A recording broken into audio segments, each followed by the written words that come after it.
Man, this is one big train. Tell me about it. I almost blew my traction motors. I could take 2 big boys just to get up that damn hill. Well, thank goodness those two SD40Es helped us.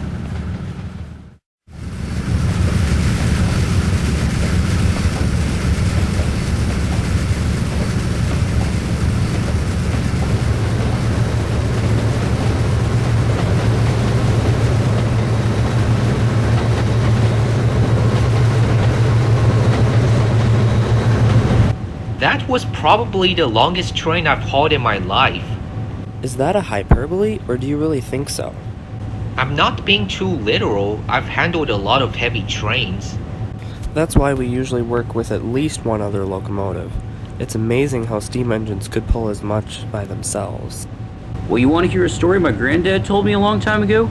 Sure, why not? I'm not tired yet.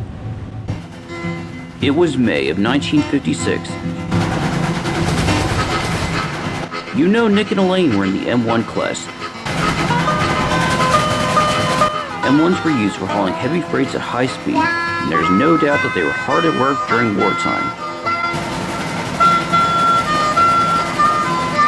Although they were mixed traffic engines, they were better used for freight service, and that's what they pretty much spent their lives doing.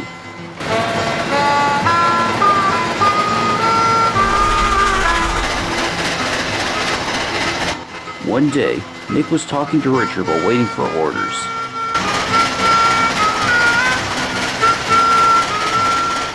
Hey Nick, last month one of the crew members, whose name is Gary, went to Cheyenne, Wyoming and took a few black and white photos of trains. There's this really big Union Pacific steam engine that looks really huge, not like anything I've ever seen before. Gary said it's called a Big Boy and it's the biggest steam engine in the United States. Then there's a similar type called a Challenger, which is like the Big Boy, but smaller. But I tell you, those things were enormous.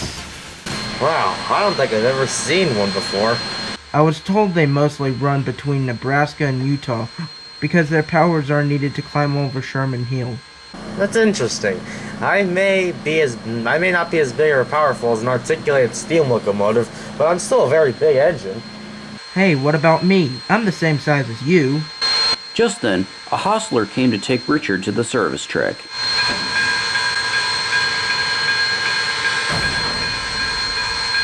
See you soon.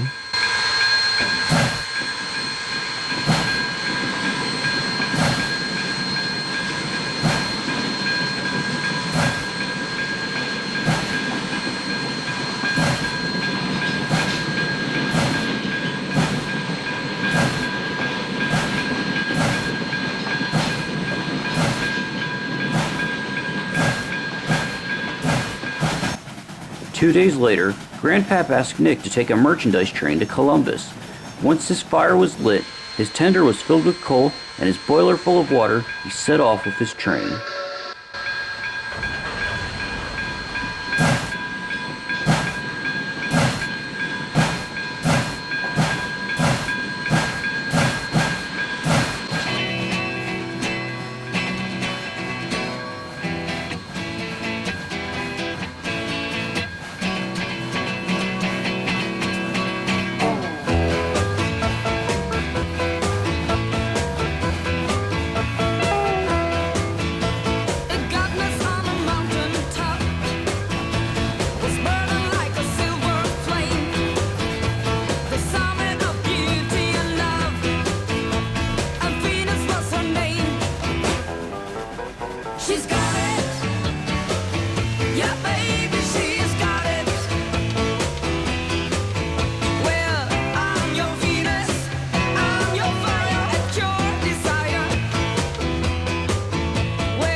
You were incredible. You made good time today. Nick felt very pleased with himself.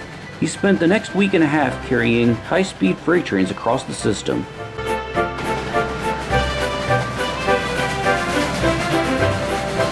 Little did he know that some changes were right around the corner. One morning, a freight train was waiting in the yard to go to Harrisburg. Nick expected to be the one to take it at 7. When he arrived, he saw something he did not expect. What the? Sorry. I'm Howard. Mr. Edwards told us to take this train. Stuff and nonsense. I'm the one to take these fast freight trains. Go talk to him about it. We have to go.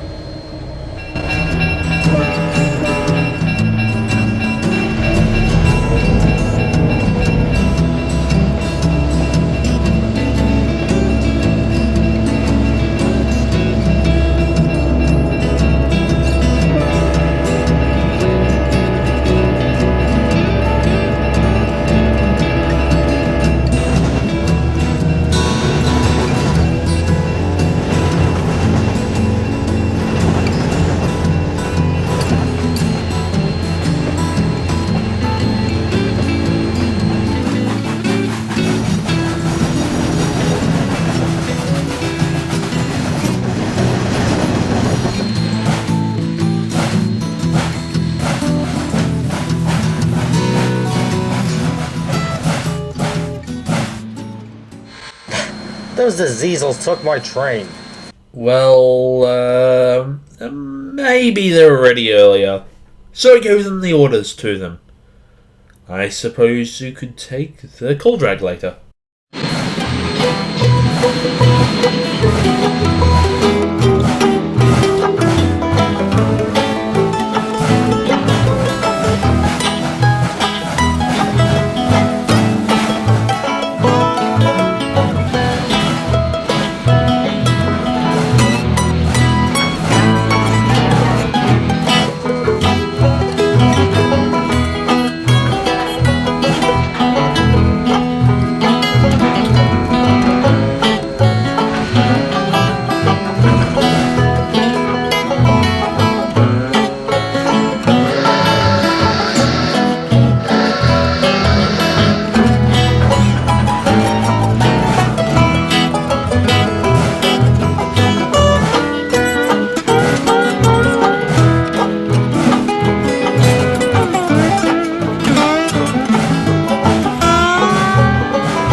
But after Nick delivered his coal train, he had another train to take home.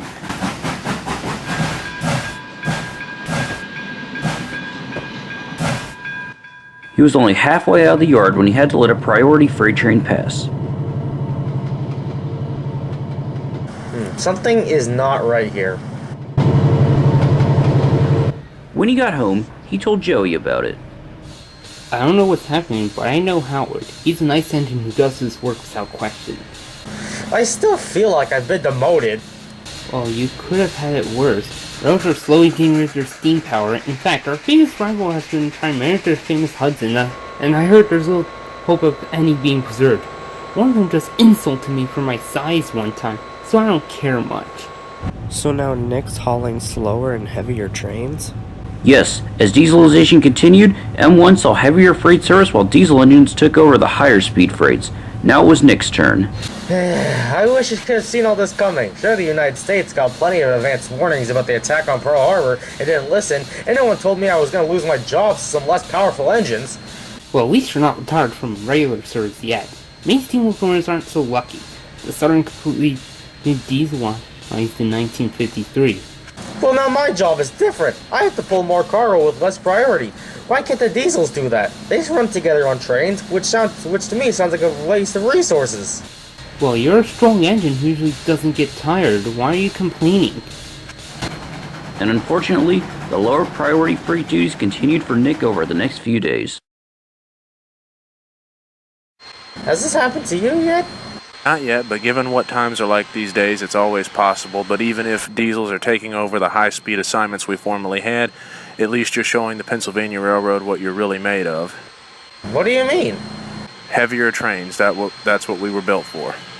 I know it is, but too much of the time I'm just dragging them at lower speeds and working every yard. I wouldn't be at my best if I'm pulling slow trains. What if that PRR E8 passes me again? Why couldn't anyone warn me that this was going to happen? How likely do you think it is that they would have listened? I don't know. Both the Battle of the Bulge and Pearl Harbor came to show that you should always listen. For the Battle of the Bulge, the Germans were inactive for a long period, or so the Americans thought. They were secretly planning for their ambush. The intelligence department knew this and tried to give us a warning, but nobody heeded it and paid the price. And for Pearl Harbor, well, FDR kind of saw it coming from a mile away. And on the day that will live in infamy, they had the Japanese on the radar an hour before the attack. That could have given them enough time to get the ships and all the other gear ready. And the P-40s we had couldn't outrun the Japanese Zero planes without a head start. Thanks for the history lesson, but now's not the time. I have another slow freight to take in half an hour, and it stops at every yard along the way.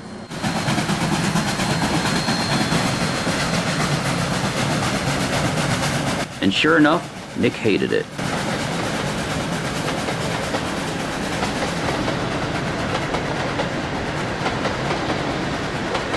I want to get this over with. Take your time, no hurry. And at every yard on the way, Nick had more cars to pick up and or set out. Some of the time you'd see other trains passing.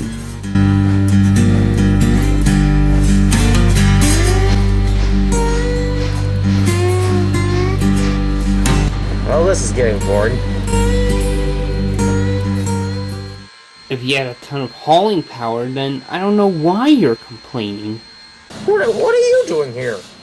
I'm assigned here for the last couple days. Anyways, I got 10 boxcars to add.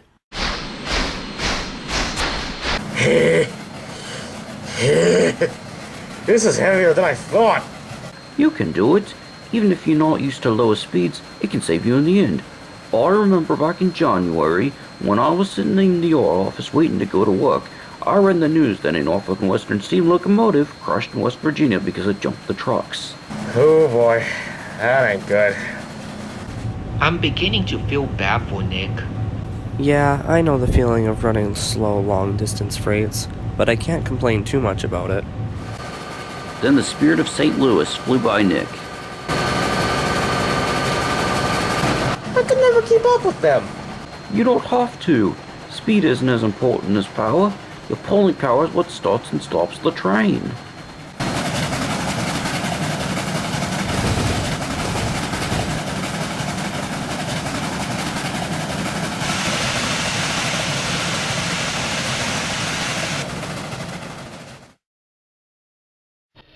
Nick took it upon himself to speak with Howard after work. Nick, this is ridiculous. You're not going to accomplish anything. You think the 18th Amendment regarding alcohol accomplished much? People found ways to get around the law. And the 21st Amendment deemed the 18th useless. Like the New York Central.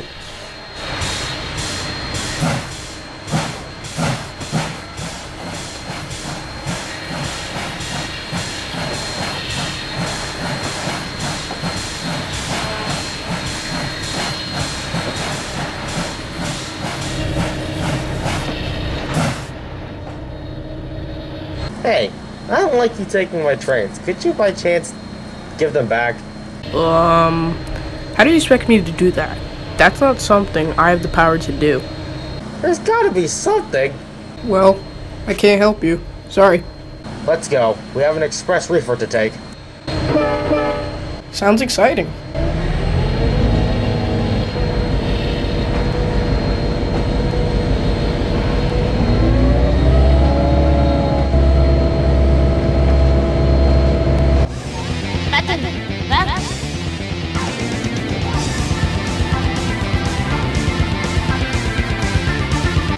I don't know how much longer I can stand this.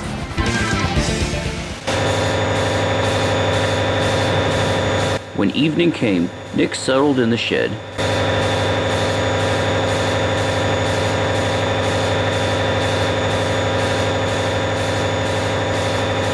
Have you been reassigned too? I don't think so, but I wouldn't mind if I was. What? Why? Think about this. You weren't built to go as fast as a K4, so flying doesn't matter so much. You have a lot of power. For the trains you've been pulling more recently, smaller steam locomotives would experience wheel slip trying to start them. Remember when that J1 visited and he helped you pull over the mountains? That's when hauling power is needed. Don't remind me about it. The rails were icy. Remember World War II? We were hauling equipment and troops like crazy. Oh, yeah. Sometimes the heaviest steam locomotive is double-headed. That's right. So look, I know you enjoyed pulling fast freights, but give the slower ones a chance too. You have more horsepower than a pair of diesels, so you could pull more tonnage alone. Heavy hauling is what you were made for after all. Our wheels were made for tractive effort, not speed. So with that said, Nick continued with the slow, heavy freight trains.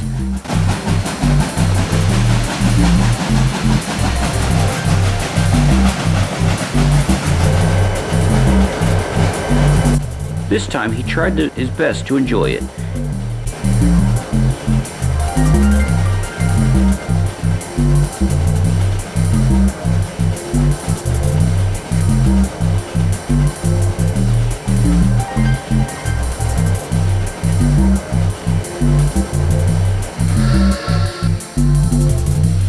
He had to stop on several yards along his journey, which he made the best of it by talking to other engines who may have been in the yard at the time.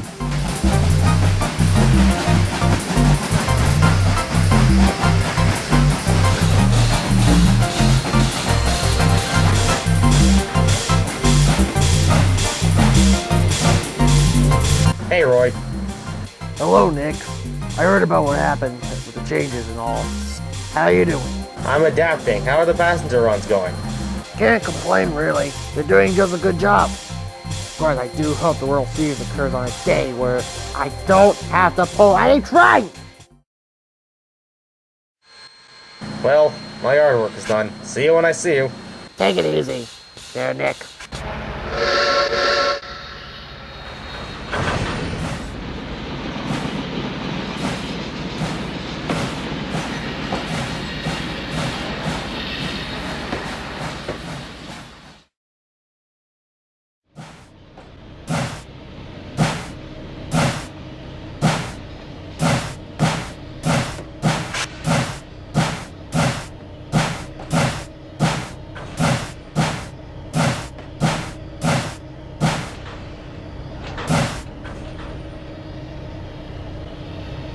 How did you take it? You know, today wasn't actually so bad. Everything going okay? Douglas and Joe? Never better, sir. We've got everything delivered on time in spite of everything. What Douglas said, and we didn't have much trouble getting started. I just had to open Nick's firebox a bit more often. Wunderbar! Now, why don't you boys sign off and go home? You doing alright, Nick? I guess I'm fine. I'm just worried that my reassignment's taking me closer to retirement. Well, remember, Nick, this hasn't happened yet. Just enjoy your time while it lasts. Look at the bright side. Our steam engines at least know pretty well in advance that we're going to be retired one day. Your reassignment might be a little bit abrupt, but there are things you can know ahead of time. Just like Pearl Harbor and the Battle of the Bulge and the bombing of Japan, and then again some historical events weren't so predictable, like Abraham Lincoln's assassination by John Wilkes Booth at Fort Theater. Yep. But there's always stuff we can predict.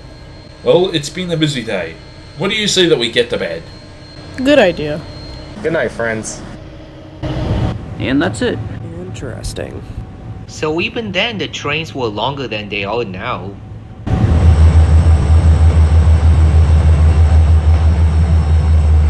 Hey, what did I miss? Pretty cool story. An M1 named Nick got reassigned in 1956 to heavier and slower freight trains, which upset him until he made the best of them. He realized that his pulling power is more important than speed. I see. Any World War II references? You know Mr. Edwards is crazy about World War II, and I think it's pretty cool. The attack of Pearl Harbor, the Battle of Bulge, and the end of the war were mentioned. Now here's a short story. I I remember a time last year, one of the engineers promised to buy me something from World War II.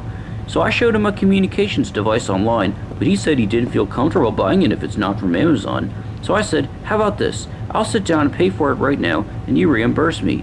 Though even now, he still hasn't bought my communications device, so if I remember next time, I'll dock his pay for it. I see. Running slower trains reminds me of precision railroading. I also remember a time in my Conrail days when we had to stop at Altoona and combine trains of a C30-7 and GP30. It was something we were experimenting with, combining trains to go to the same destination, apparently to save time. The conductor had the work orders, so he told us. We coupled to our train, the OIPI, in front of the other train, and their engines trailed behind us. We were instructed to leave our caboose on the caboose track.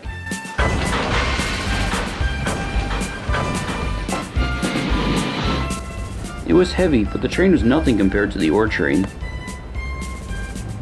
I see. Why do you think Conrail got rid of the SD45s while the SD40-2s are still running strong? To start with, we were built later and happened to be much better in terms of reliability.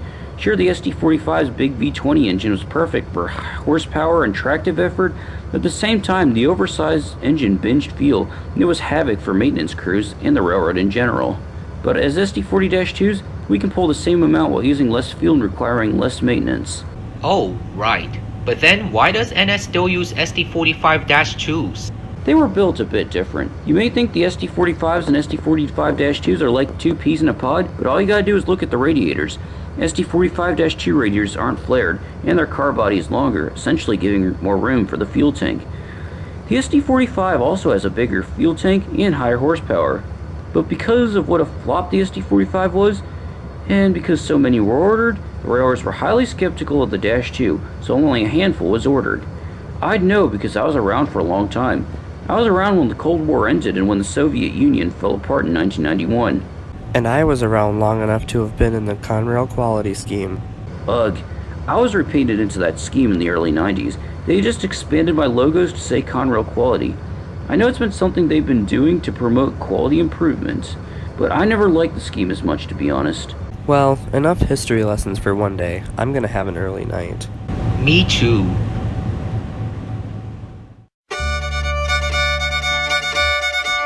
Thank you.